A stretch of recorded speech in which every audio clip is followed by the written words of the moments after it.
As your kiddos head back to class, there will be some new rules, especially in Clay County, over the use of cell phones. And that certainly will have an impact on the kids and their desire to stay connected with friends, perhaps family, and certainly with updating their social media profiles. We're diving into the changes and the stricter rules for cell phone use in schools in Clay County and reminding you of some of the restrictions that are in place across the rest of the metro area. And hearing from you as well, parents. We want to hear from you in the open mic in the WOKV app. Should cell phones be completely forbidden from the classroom? Left at home even, or just locked up away in the locker? Head to the WOKV app and sound off using the open mic feature. We're also hearing from you on the story about those vending machines that have popped up in some western states that sell ammunition and evidently may be coming to Florida in due time. Have the support of at least one local state lawmaker, Dean Black, who's also the head of the Republican Party of Florida, of Jacksonville, I should say, in Duval County.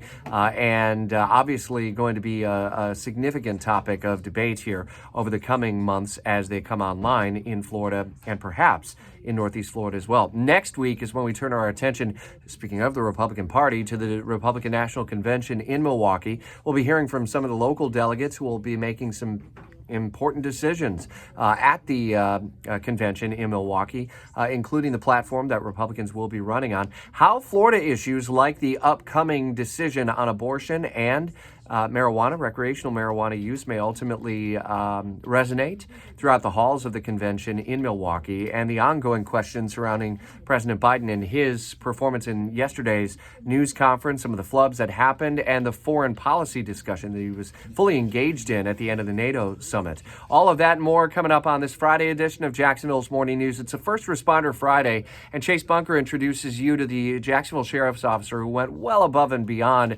in the name of safety for folks at One West Side intersection and the change that he was able to shepherd through because of his one act.